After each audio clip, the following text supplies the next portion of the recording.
Earth has a surface area of almost 197 million square miles, and more than two-thirds of it is covered by water. To this day, a great majority of our oceans and seas remain vastly unexplored. We know more about the secrets and enigmas of the lunar surface than we do about the world's waters. For as long as there have been eyewitness reports of UFOs in our skies, there have been similar reports of so-called USOs, or unidentified submerged objects, in our oceans. A USO is a UFO that goes into or out of water. In fact, UFOs and USOs are probably the same things. A UFO becomes a USO when it's no longer flying and submerges. For the first time ever, explore the mysteries of this most elusive class of UFO. Be nice if the Navy would tell us about all their observations of such craft. It is definitely possible to have an underwater vehicle at supersonic speed. From reports that the lost city of Atlantis is a secret base for USOs. The legend of Atlantis is based on knowledge that such a base exists today. To an eyewitness account recorded in Christopher Columbus's journal in 1492. They saw it going up and down in the night. To the world's only government-documented USO incident, a dramatic event off the coast of Nova Scotia, Canada. On the night of October 4, 1967, a UFO was seen to hover over the waters of Shank Harbor, tilted to a 45-degree angle, and descended rapidly to the water surface, producing a flash and the sound of an explosion.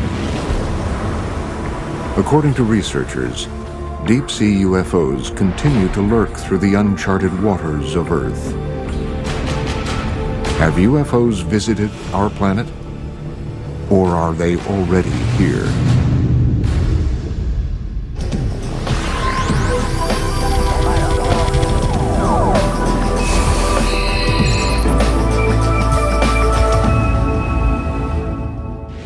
This is the Santa Catalina Channel, a 26-mile-wide stretch of the Pacific Ocean separating the city of Los Angeles from Catalina Island. According to experts, these waters, portions of which might be as deep as Mount Everest is high, may contain some of the world's darkest mysteries. You are seeing an unidentified flying object. It is not a hoax. It is real. The film was taken by Leland Hansen while filming Catalina Island from a helicopter. In recent years, escalating reports of unidentified submerged objects, or USOs, flying into and out of the channel have caused great concern to local residents and researchers. The whole area here is just a huge hotbed of UFO activity. I've uncovered probably 200-300 cases of UFOs flying over the mountains and over the water here. It's just a huge hotspot. Preston Dennett is the author of UFOs over California. He has been investigating USO activity in this area for almost 20 years. Actually, there was a huge wave of sightings over the Santa Monica mountain range on June 14, 1992. The witnesses counted a total of about 200 objects. What's interesting about this case is these objects came from below. Normally when someone sees a UFO, it comes out of the sky like a star. They see a star-like object and it comes swooping down. These came from below to above.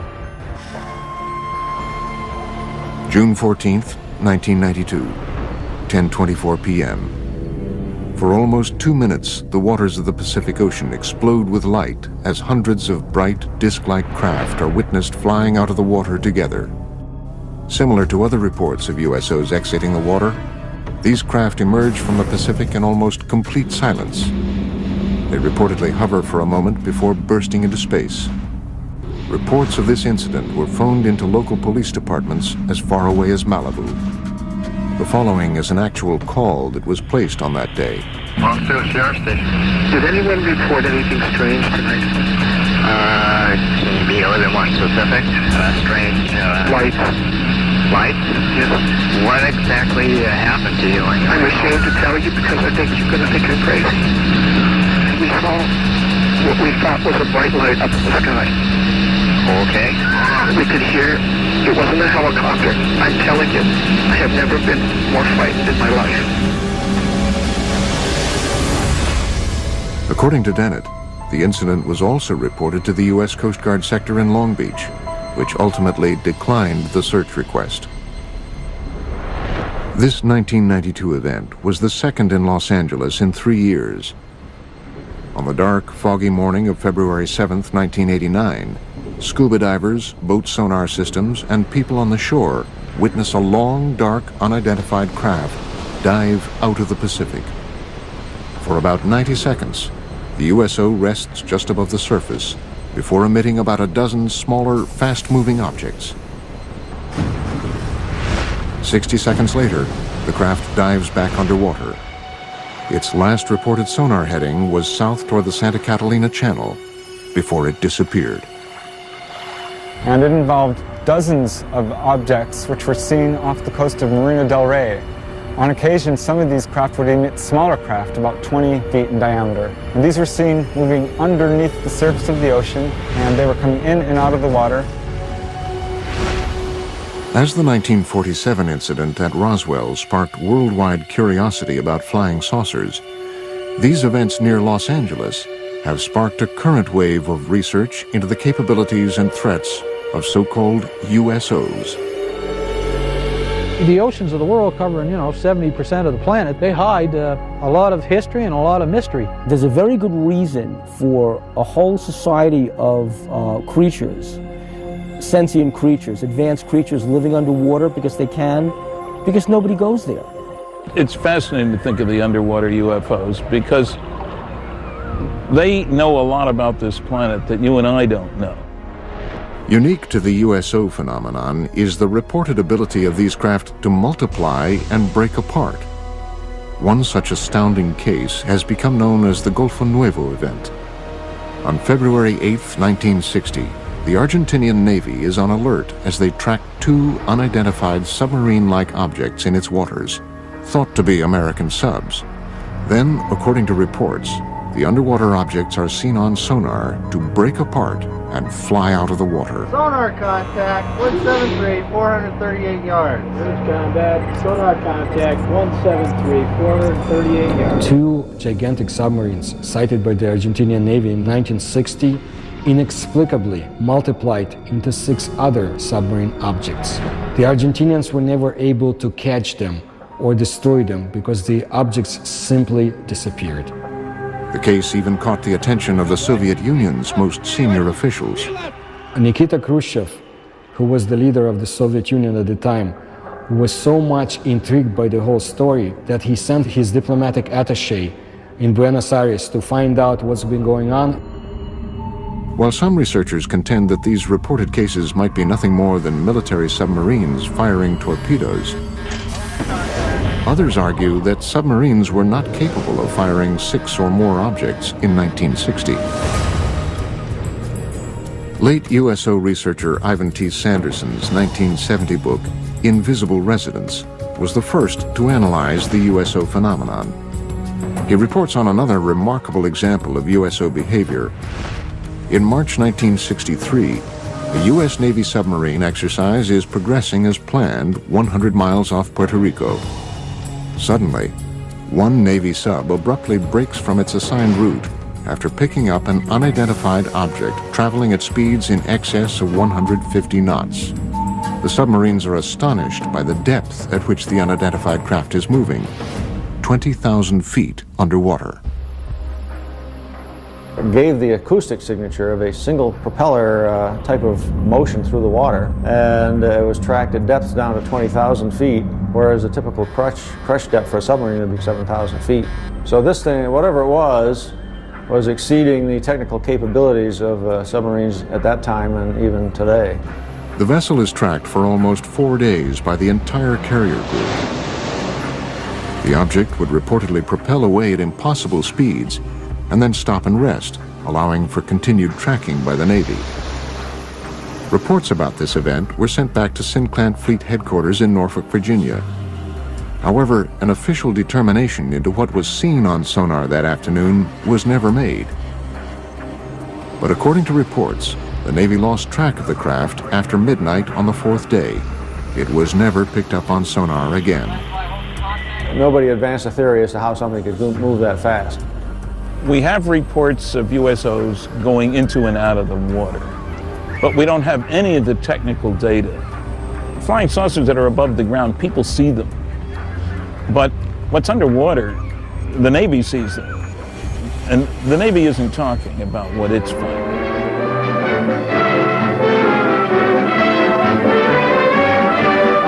Inflating an immense balloon aboard the USS Norton Sound, the Navy prepares for further study of the elusive cosmic rays somewhere in the Pacific. That's the news. A secondary consideration clears up the mystery of the so-called flying saucers. For it is these monsters, which rise 19 miles and attain diameters of 100 feet, that have been mistaken for the apparitions called flying saucers. At great altitudes, they tell us, these elongated enormities flatten out like plates. Mystery ended. But reports from around the world continue. Another extraordinary case is reported in the international press beginning on November 11, 1972. A fast-moving submarine-like object is picked up on sonar in the Sonja Fjord off the west coast of Norway by the Norwegian Navy, which hunts it for 2 weeks. A fleet of surface ships and specially equipped sub-hunter helicopters are assembled to find the object. On November 20th, 1972, the USO is seen visually for the first time. It was described as being a massive, silent, cigar-shaped object. A Navy ship promptly fires its guns and torpedoes at the craft. Some ship actually saw it on the surface and fired at it, but it dived, and then they started dropping depth charges. Although all the articles treat this as a submarine, the fact of the matter is nobody was able to identify it as a submarine. After tracking the object for almost 2 weeks, the Navy devises and executes a plan to blockade the fjord and trap the USO. They tried to seal off this fjord so nothing could get in or out. Nevertheless, after 14 or 15 days, this thing disappeared. So that may mean that this object, whatever it was tracked by the Navy, was not a submarine at all, but an unidentified submerged object. Coming up, did Christopher Columbus and his crew witness USOs flying into and out of the Atlantic on October 11th, 1492? One of the earlier cases comes all the way back from the day before Columbus Day in 1492, before there was a Columbus Day. And it happened on the Santa Maria. October 11th, 1492, 10 p.m. A calm, clear night. Christopher Columbus and his crew move slowly across one of the deepest ravines of the Atlantic and through the Bermuda Triangle. Below them is almost 4 miles of water. Suddenly, unearthly lights are seen flashing across the bottom of the ocean. One of the earlier cases comes all the way back from the day before Columbus Day in 1492, before there was a Columbus Day. And it happened on the Santa Maria. This person's name was Gutierrez. And Gutierrez was on the Santa Maria with Christopher Columbus and noticed an object rising out of the water, a disc-shaped object. A great flash of light with a level of brilliance unlike anything known at the time suddenly erupts from the sea to the sky, startling Columbus and his crew of 120 aboard the 3-ship Spanish fleet. In less than 5 hours, they would discover the New World. Christopher Columbus maintained a log in the ship. It describes what could be interpreted as a UFO event. They saw, in the description given in the logbook, the flickering of a wax candle going up and down in the night. It couldn't have been a campfire on ground because it was beyond the horizon. This possible USO incident is more than just legend and lore. For the first time ever, original text from Columbus's log has been made available to the History Channel by archivists at Fordham University, custodian of a rare handwritten copy of the journal. The October 11th, 1492 sighting was not an isolated occurrence. Over the 2-month journey, Columbus's log exhibits a consistent pattern of cryptically reported peculiar incidents. including unexplained sightings and unusual events in outer space. The following is from an entry on September 10th, 1492, the halfway point of the voyage. The crew of the Nina stated they had seen a garajo and a water wagtail, but these birds never go farther than 25 leagues from the land. From an entry September 11th, 1492. Saw a large fragment of the mast of a vessel, apparently of 120 tons, but could not pick it up. Entries on both September 17th and September 20th indicate that stars or other unidentified lights in the sky are seen to move. The cause was that the star moved from its place, but the needles remained stationary. And from the infamous entry of October 11th. The Admiral, at 10 o'clock that evening, standing on the quarterdeck, saw a light. Calling to Pero Gutierrez, he told him he saw a light and bid him look that way, which he did and saw it. The Admiral again perceived it once or twice, appearing like the light of a wax candle, moving up and down. Is it possible that these strange events, recorded during the most fabled nautical journey in history, were the result of otherworldly vessels tracking Columbus's fleet? Some suggest, however, that any interpretations or rationalizations that might be gleaned from Columbus's log are not the whole truth.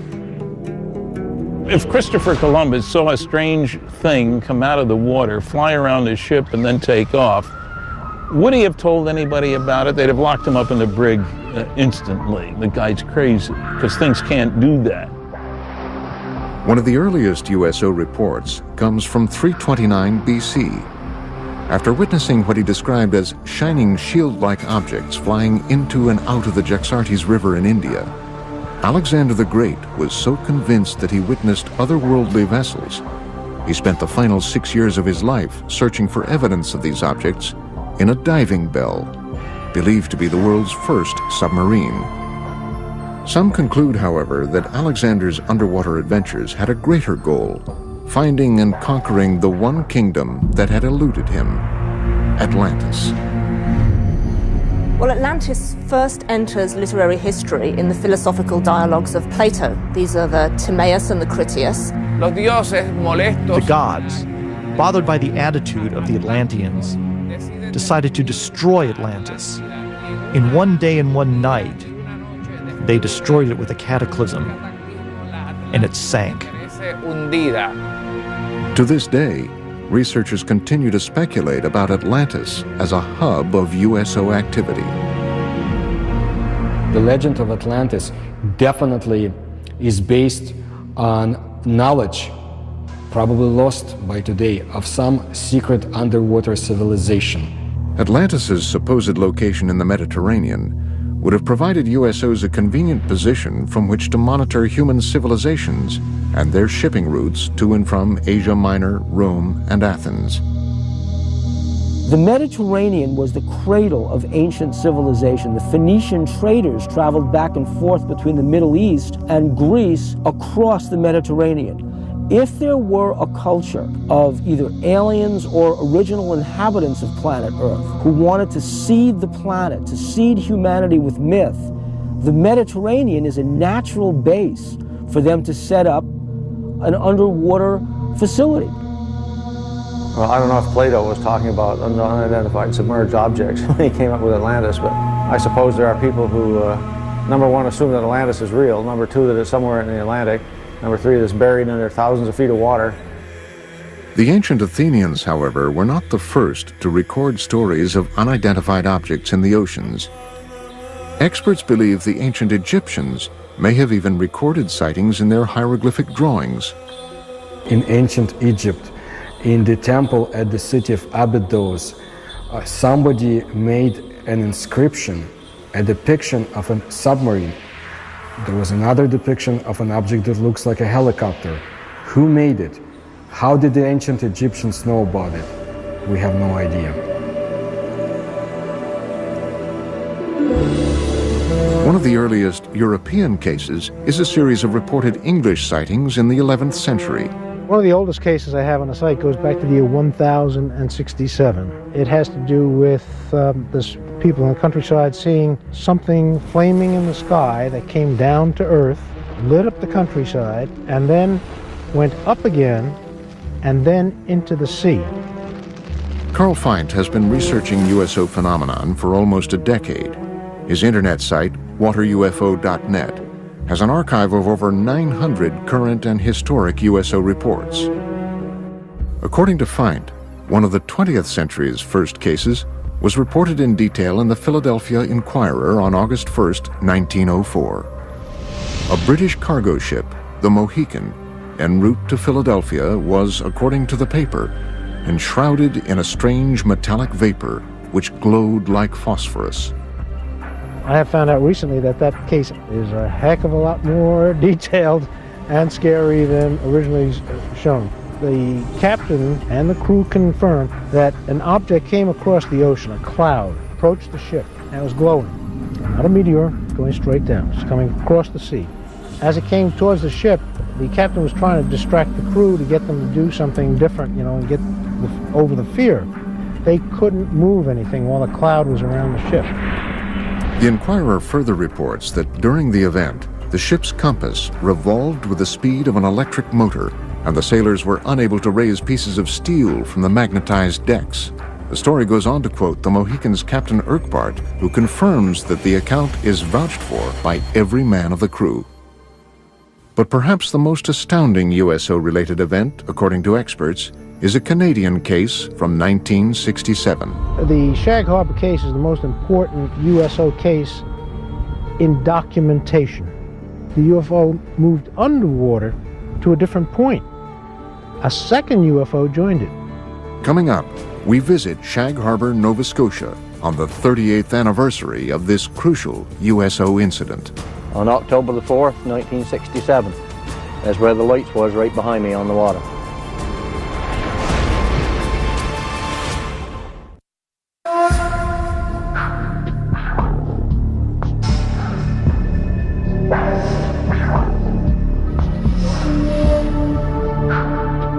Years ago today, October 4th, 1967, approximately 20 after 11 in the evening, something happened in Shag Harbor that became quite memorable in later years.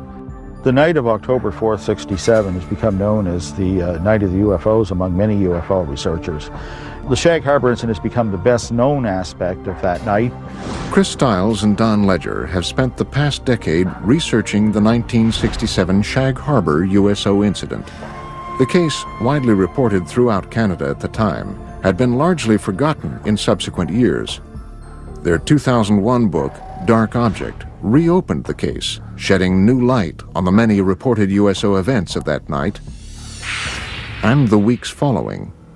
The reason that the Shag Harbor incident came to the forefront and kind of eclipsed the importance of the other sightings from the Night of the UFOs is simply the fact that it's the one case where something came down out of the sky and crashed into the water. It made a noise, it made a flash. It's also unique in the sense that nobody reported a UFO.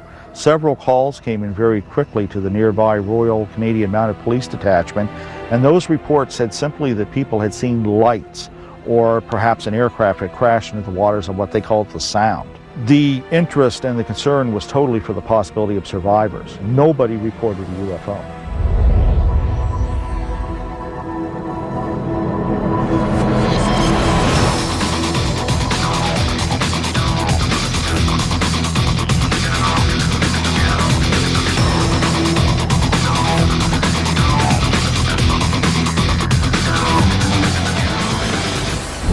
I'm not surprised now that I had seen something in the sky that night, because all over Nova Scotia, the night of the Shag Harbor incidents, there were many UFO reports.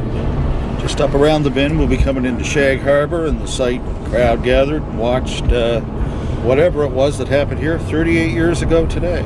Each year, Ledger and Stiles make an anniversary trip to Shag Harbor to meet with Norm Smith, one of only 3 surviving witnesses.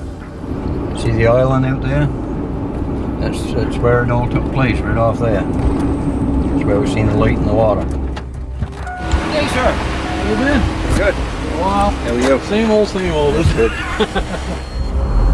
The three of us stood on the lawn watching the lights.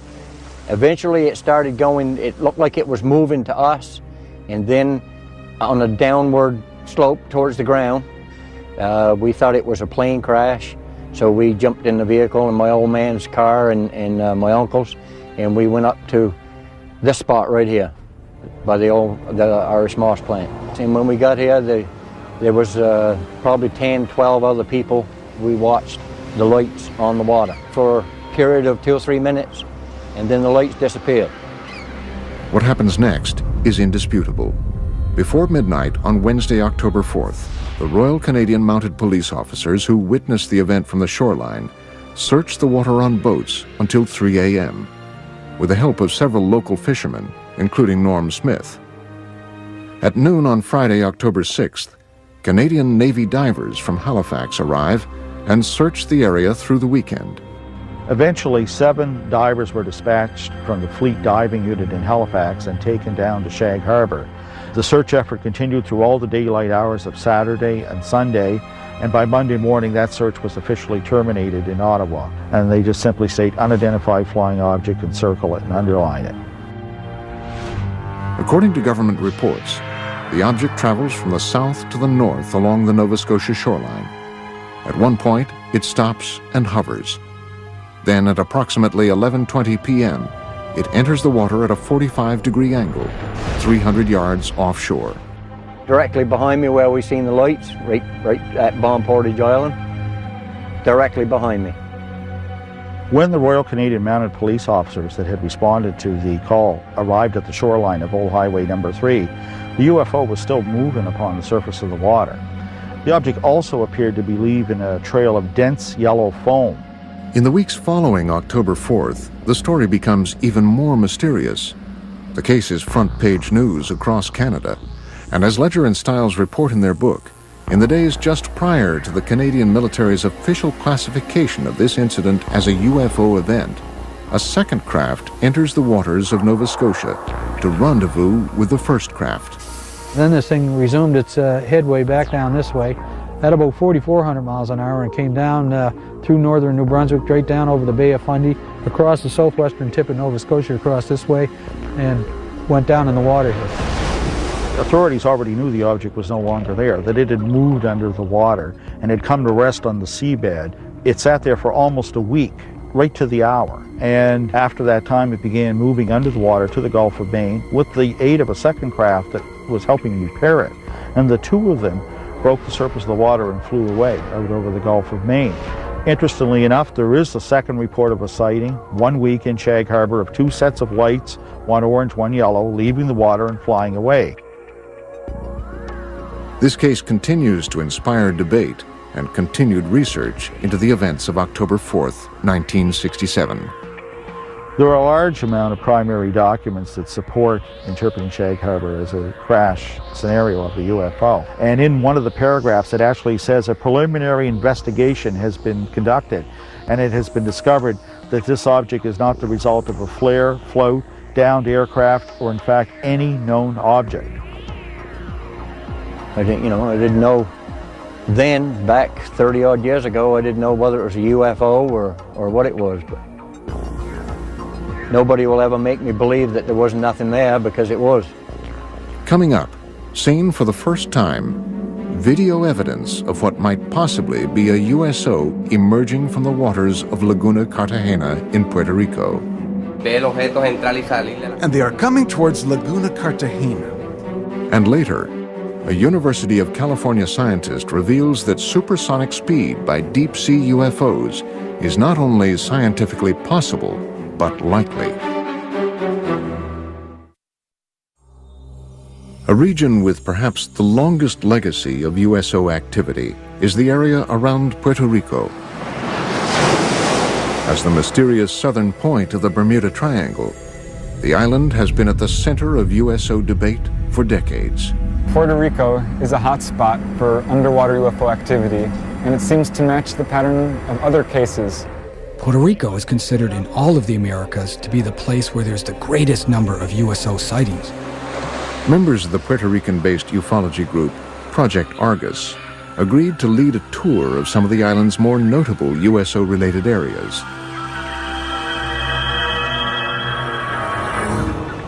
Laguna Cartagena is an isolated lake near the southwestern corner of the island. It has become linked to much of Puerto Rico's reported USO activity. I have been conducting investigations for years in Laguna Cartagena, where there's also a lot of secrecy about USOs. Laguna Cartagena since 1930 has been a place where hundreds of cases were reported of flying objects coming and going from the area. October 8, 2002, approximately 9 p.m., Puerto Rican police officer and Project Argus member Carlos Torres witnesses a red glowing USO fly out of the waters of Laguna Cartagena at an incredible speed. Then it stops and hovers just above the water. I was a witness of an object suspended over Laguna Cartagena. The military got involved because they were also witnesses. The object flew away and then back from Monte Indio. And it stopped and hovered over Laguna Cartagena. After hovering for several minutes over the area, the object was seen to crash back into the lake. Another Argus member, Giuseppe Quiñones, believes he captured the same object on videotape in 2004. I took a video on November 20th, 2004, in the immediate area of Laguna Cartagena. Seen for the first time, possible video evidence of a USO near this enigmatic lake. The brightly lit, craft-like object was seen emerging from the water. Here, it hovers for almost 1 minute before flying away. In the mid-1990s, several attempts to disprove the USO activities were made, despite hundreds of witnesses that said they saw lights going in and coming out of the water. They have been seen all over Puerto Rico. Specifically, the most mentioned places are Laguna Cartagena and Route 303. The region of Lajas, through which Route 303 runs, has been another source of significant USO and UFO reports, including a possible 1997 crash on Monte Indio that left behind a scorched earth impact zone and many unanswered questions. In May 5, 1997, a UFO crashed there, burned many lands on the top of the mountains, and there was federals that night, and they obtained something that we don't know, a UFO. After this 1997 incident, local government officials began to take USO and UFO reports more seriously. As a direct result, the mayor of Lajas, Puerto Rico, recently designated the roadway through the heart of Puerto Rico's UFO country as UFO Route 303. But for now, other USO-related events around the island are far more pressing for experts. In the hills around Lajas, a mysterious government aerostat, a tethered balloon-borne radar, is frequently launched up to 3 miles in the air, ostensibly to monitor air traffic and weather. However, USO researchers believe the balloon's real function is actually covert, to observe and record UFO and USO activity. There is a government document in the legislature where a secret investigation was conducted. Not public, but secret, about the USO events in the waters. But the document states that they do not pose any danger to humanity.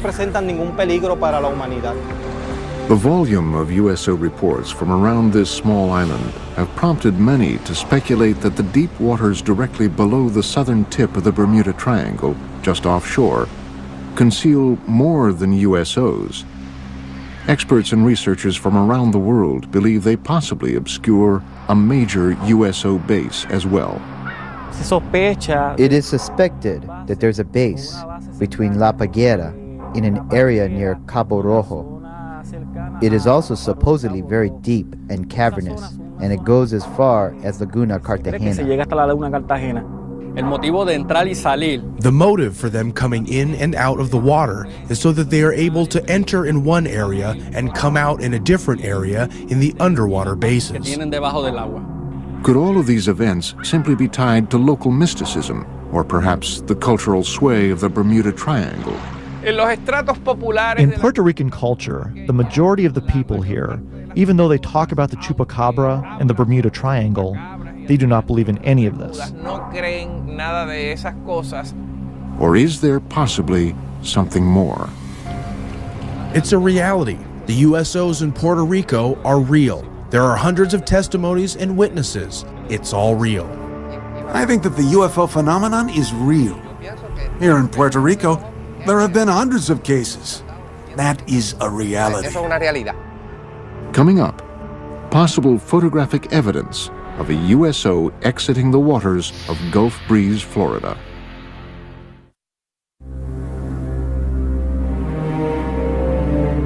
It is believed that unidentified submerged objects are able to move through our oceans and seas in ways that defy all principles of modern physics. Experts are confounded by the ability of these vessels to reportedly travel at extreme depths, pass through ice with impunity, and traverse water at supersonic speed. These kinds of craft, ostensibly, can travel underneath the water because they are impervious to water, just like they're impervious to gamma rays, cosmic rays, impervious to anything that gets in the way of their traveling in space. According to all information, we are dealing with a very advanced technology. They circle ships and next thing you know, dive into the water. It's not a barrier to them. They just go from one medium to another.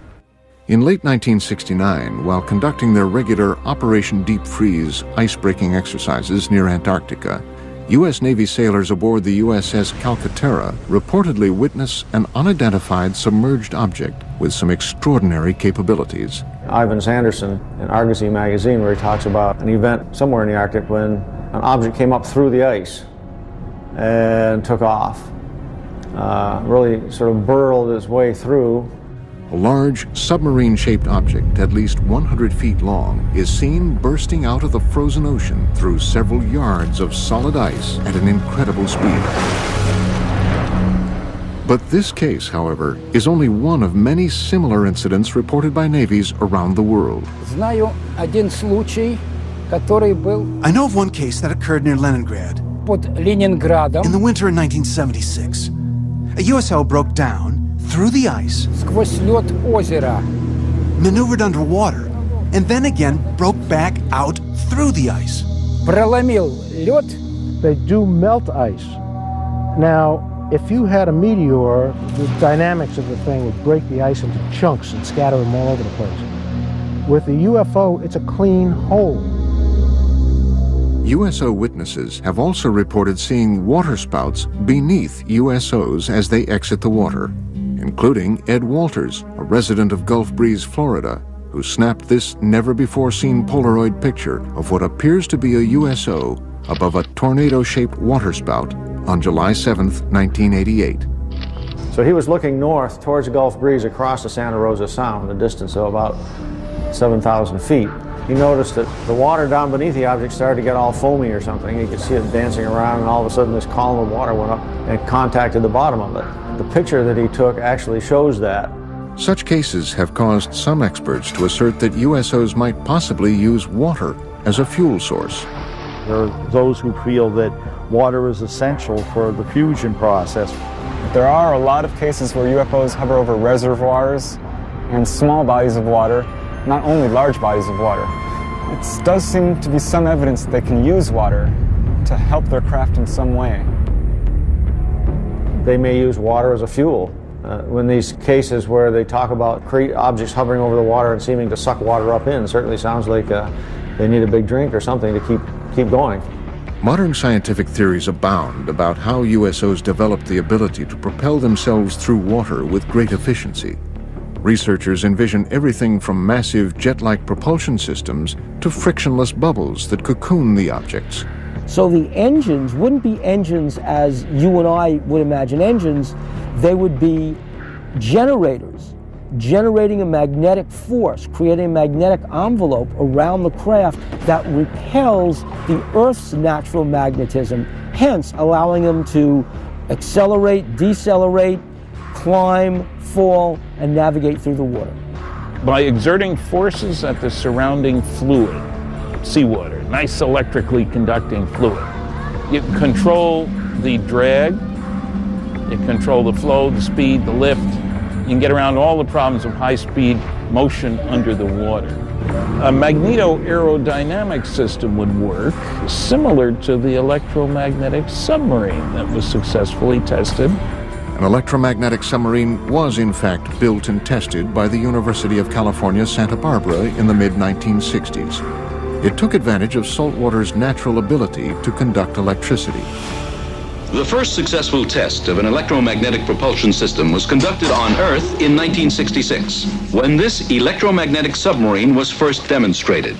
This electromagnetic submarine moves through the water as a result of electromagnetic forces. It has absolutely no moving parts. The principle here is that seawater is an electrically conducting fluid. You push against the seawater by Newton's laws, elementary physics, it pushes back, and off you go. Is it possible that USOs take advantage of this natural capability of our oceans to reach supersonic speed? Water is a great magnetic conduit. In fact, if they were traveling using a process called diamagnetism, which is a weak repellent force, then water would enhance that force, which would explain why these craft are able to navigate in water so well. One researcher theorizes that USOs might move rapidly through the water and avoid catastrophic damage using the same principles as a common light bulb. UFO is the filament in this particular case, and the bulb is the field, and that protects the UFO. It keeps the water from coming onto it when it goes in. They move it though, and it never touches the UFO. And that can be achieved by creating so-called supercavitating bubble around the whole object. In that way, whole object travels together with a bubble of water vapor. Marko Princevac is a professor of mechanical engineering at the University of California, Riverside. He devised an experiment for the History Channel demonstrating the physics behind possible supersonic movement through the water. Basically, the only thing that you can play with is a shape of a vehicle. And it will deviate from standard shapes of a submarine. To demonstrate how different shapes can produce the conditions for supersonic underwater travel, Princevac and his team force an underwater current along with green dye and high-powered lasers around different submersed objects. So if we have something called a streamlined body, we see that fluid flows undisturbedly around that body. This red streamlined object represents the perfect shape for a fast-moving underwater vessel. In direct contrast, the cube that is tested creates massive resistance all around the object. A good shape for an underwater supercavitating vehicle would be something similar to a return capsule of Soyuz or other space missions. The laws of earthly physics change dramatically underwater. Propelling an oceanic vehicle to supersonic speeds requires an amount of power greater than what man has currently invented. A vehicle that has a 5-foot diameter and we want to go at the speed of sound in the air, we would need an engine that can produce 15,000 horsepower. For the same vehicle to reach the speed of sound under the water, we would need an engine that can produce around 1 million horsepower. While it might be scientifically possible for USOs to prowl the oceans at supersonic speed, how have these craft developed the technology required to achieve this milestone? The many mysteries of these craft may never be fully understood, and that is exactly what provokes the greatest debate and distress among investigators and researchers. I think it's easier for us to land a man on the moon or even create a moon base than to land a man on the bottom of the ocean. If they're hostile and have come here to conquer Earth, they would have done it 1 million years ago. We might be their creations for all we know.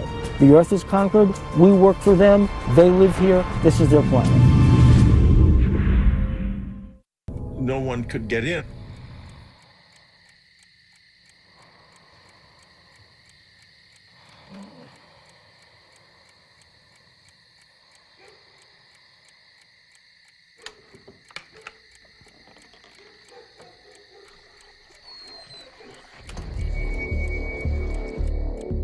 As I woke up, I became immediately aware of a presence.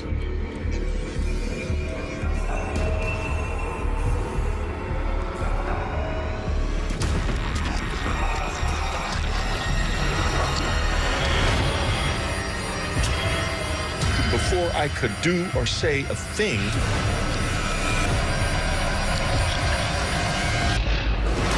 I was gone, I was blacked out. After the blackout, something happened to my body. I didn't feel anything. I could feel my core being, my inner self, but there was nothing happening on the surface. I was like paralyzed and I had lost sensation. Then I remember a feeling like going up in a fast elevator. And I saw the trees whipping past beside me. It happened so fast. I didn't get a chance to gather myself together. Then I blacked out again. That's how it started. I found myself waking up. I couldn't move. And these figures began to dart around, and I wasn't quite sure what was going on. Then I began to see these faces. Big, long, narrow faces with big black eyes, but they were short. It opened the box, and there was a long, like, needle thing in the box. They said that they were going to put this into my head, and it scared me to death. It was devastating. After they inserted the needle into my head, then the really unpleasant part physically began.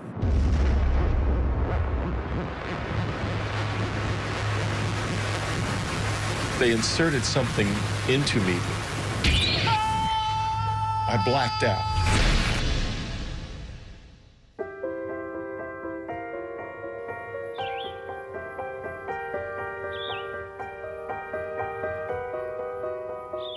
I woke up in the morning, confused. I felt like I'd been in a fight or something.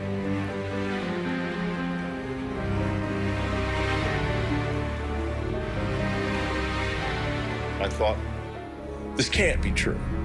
This is absolutely ridiculous. But it was so vivid. By the time I went to the doctor, I had reconstructed the experience enough to tell him the sequence of events. And he laughed and he said, Whitley, you're telling me you were taken aboard a flying saucer by little men. I thought, my God, I am telling him that. What in the hell could that mean? And he examined me and he said, to be honest with you, Whitley, it looks as if you've been raped.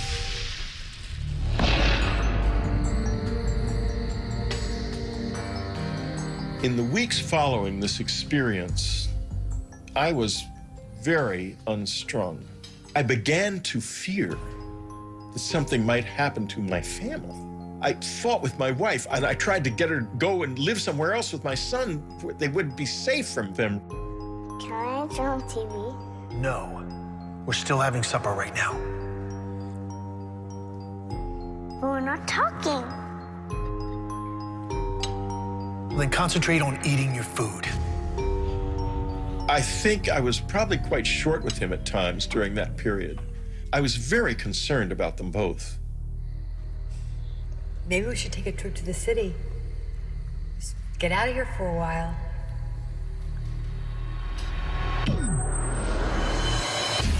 At first, when the memories began to return, I just couldn't believe them. I thought that I had been drugged by somebody or been hypnotized and had this experience, implanted in my mind. I did not want to believe I'd been abducted by aliens.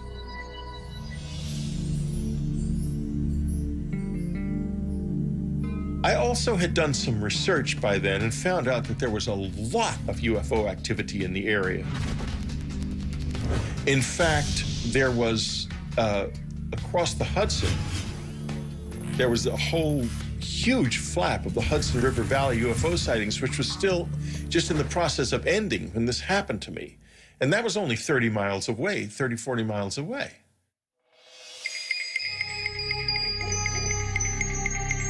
My brother had given me for Christmas a book called Science and the UFOs.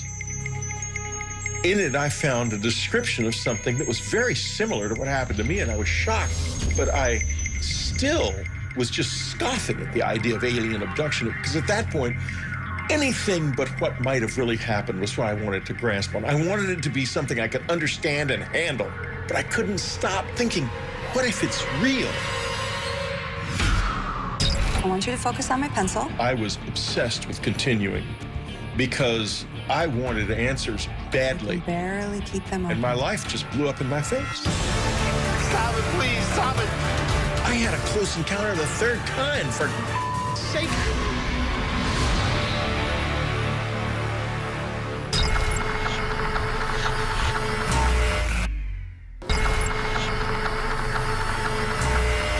When I began exploring how to understand what had happened to me, the possibility of hypnosis became apparent. I've never been hypnotized before. I don't know if it'll work on me. Well, let me worry about that. Even under hypnosis, no one's gonna make you say anything that you don't want to. Okay? You're the one who's in control. Okay? Okay. All right. I want you to focus on my pencil. And while I do this, I want you to relax. All right, relax your face. Relax your neck and shoulders. And now I want you to relax your eyes. You can barely keep them open. When I went into hypnosis, what I saw was so vivid and so unexpected.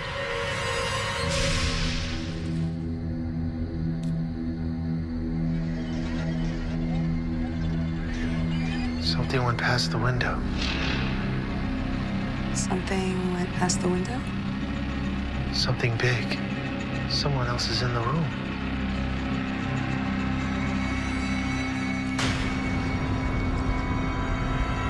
Who the hell is that? Is that somebody there? It can't be. I don't want to be there. I don't want to be there. Oh, God, stop it, please. Stop it. Don't let them take me there. Stop! It's okay, Whitley. Look, you're safe. Okay? And that was why I was so paranoid and unstrung during the October-November period. But I had no conscious memory of it until it burst unexpectedly out in that hypnosis session. What I saw was so vivid and so unexpected to both of us that I basically think there's no way it wasn't a production of memory, not of imagination. Do you want to stop?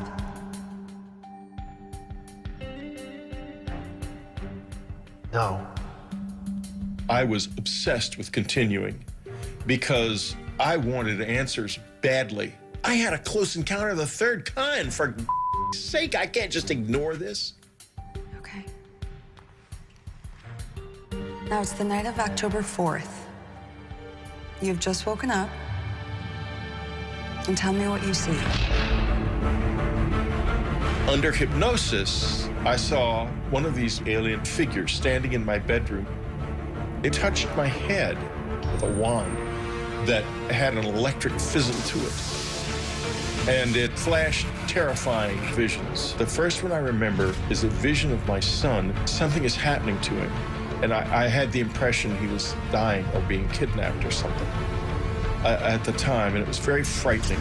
The second vision was a vision of my father dying. He died previously of a heart attack. He was already dead.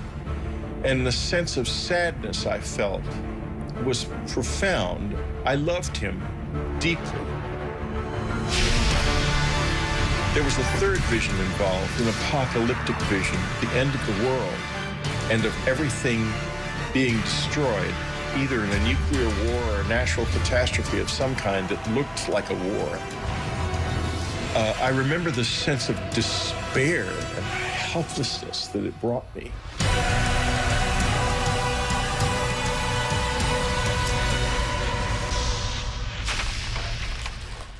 I've got to decide how I feel about this. I can't deny it anymore. When I began to gather myself together, I had met by this time other people who had had similar experiences. I began to ask myself, what did they want from me? I speculated about whether or not what seemed like a psychic attack could have been warnings.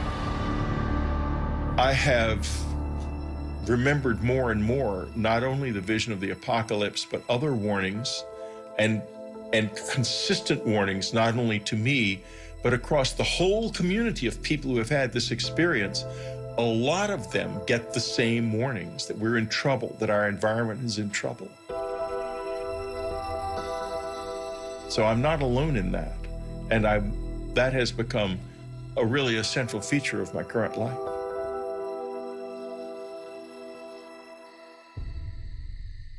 In March of 1986, I had what was a seminal moment of change for me in this experience.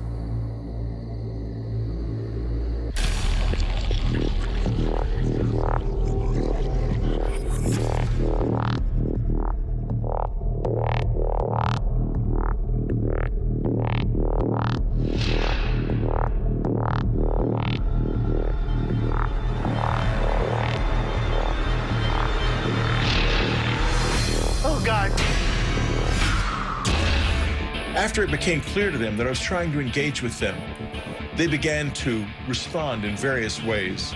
It was the most extraordinary experience I've ever had.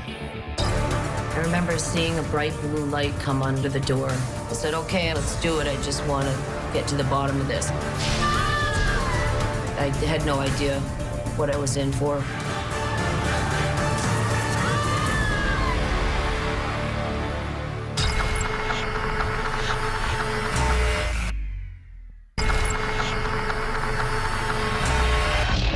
In March of 1986, I had what was a seminal moment of change for me in this experience.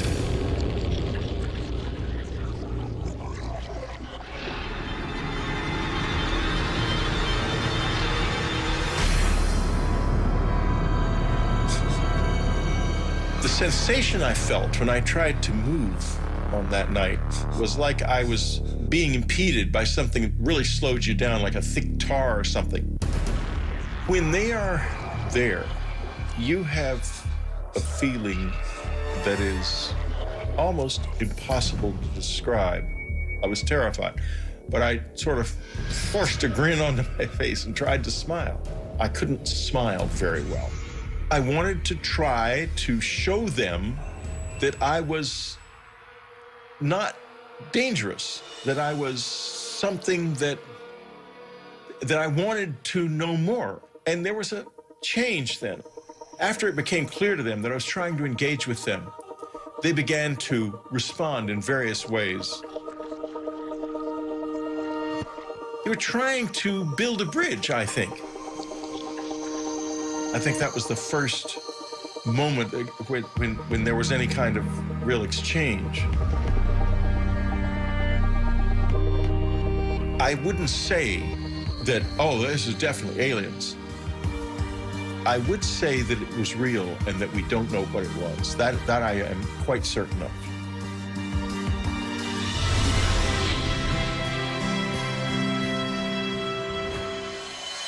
The public reaction to my book Communion was very complex. Literally, as soon as the book was published, letters that week, literally the week of publication, letters started coming. You got more letters. We had well over 200,000 letters over the years. We probably had closer to 500,000 over the years. I don't know what to say to them anymore. I don't have all the answers. Maybe just understanding the questions is enough.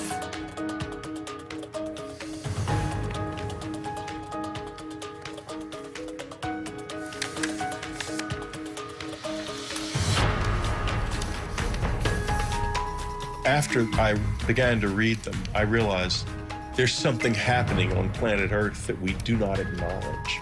We don't know what it is. Is it aliens? Is it something to do with us and something about the way we are that we don't yet understand? I don't know, but it's real. In the late summer of 1994, it became clear that we were running out of money.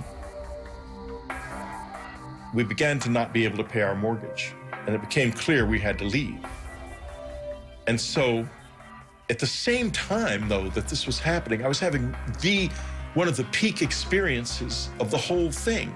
I'd begun meditating in the cabin because people had found the place, and there were other people out in the woods at night looking for the aliens with flashing flashlights up in the air and such childish stuff. And so I meditated, and I stayed in the house and meditated from then on. I didn't really want to be disturbed by that. And one night there were these thuds on the roof right above me. And the next moment I could feel a presence in the room. At this point, these years later, I was easy with their presence in the house. I wasn't scared of that. And I finally said, I want to see you as you really are. And I didn't see anything. And so I said, well, this is it. I'm leaving this room now, and I'm leaving it forever. I will never return to it because tomorrow we leave and we're leaving forever.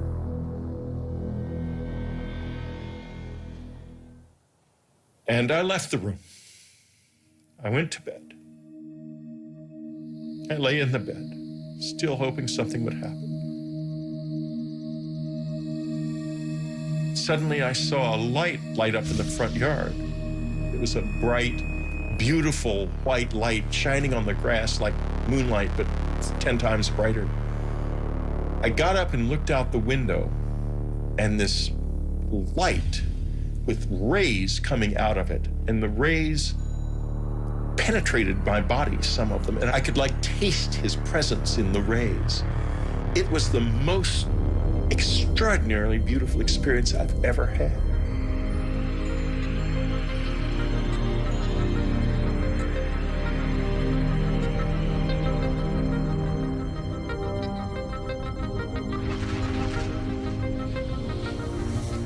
The next morning, we left the cabin, and the experiences have never been like that since then. People who don't have open minds and are dismissive of all of this miss out on one of the most wonderful, frightening, dangerous, beautiful things that you can know. I did not ask for this. I did not know about it. I did not expect it. I did not want it, that's for sure. But it burst into my life without warning, and it's never left me since. Take from this what you will. This does happen to me. It has been happening to me all my life, and you don't have to believe because I know the truth.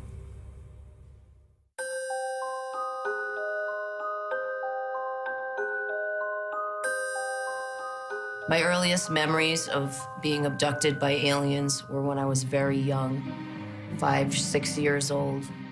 I was living in Ohio, and it was kind of in the middle of nowhere. Our nearest neighbor was a mile or two away. There was, nothing for miles. I would be in my bed, usually. I would hear voices coming down the hallway. The voices were of my parents, so I got comfortable thinking it was my parents. I remember seeing a bright blue light come under the door, and shadows, actually, of something standing outside the door. And I realized that it was not my parents coming in.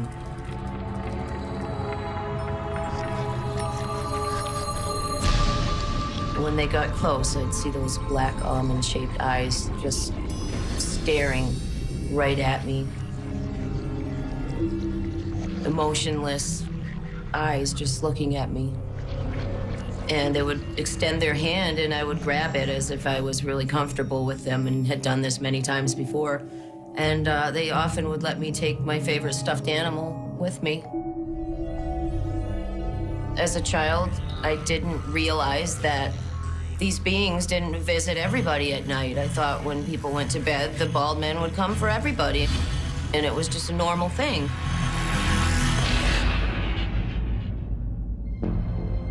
I decided I would, draw them and write down things that I could remember. I was always into art, so I really started to try to draw them as best as I could. Hey, sweetie. Hi, Mom. What are you drawing? The bald men. What bald men? They're my friends. They come visit me at night. It didn't start to get uncomfortable until I started talking about the bald men to other people, whether it be classmates or family members, and they just said that it's not real, there's no such thing, you're just dreaming. It was very frustrating being told that this wasn't happening when I knew it was. Okay, Audrey, I need you to relax. As an adult, I would remember bits and pieces. I remember them coming in. I remember them doing something to me so I couldn't move. I remember them bringing me somewhere else and being other places. But the things I didn't remember were, what were they doing to me when they took me? And I said, okay, I need to find people that could maybe help me. Close your eyes. Take a deep breath. Regression was a great tool to bring back the missing pieces, the memories. We're gonna focus on a room. Didn't even think about it, didn't get educated on it, said, okay, I'm gonna get hypnotized, let's do it. I just wanna get to the bottom of this. It's a basement, and you're gonna walk down the stairs. And in the back of my mind, I'm thinking, this isn't gonna work. Those memories are gone. I'm never gonna remember what's happening. I didn't know anything about it. I had no idea what I was in for. 3, 2, 1. Audrey, tell me what you see. Tell me what you see. What you see. My first hypnosis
I tried to scream so somebody could hear me and maybe help me, and I couldn't. There was no sound that would come out. For some reason, I started to say, I'm gonna fight this. I'm not letting them take me.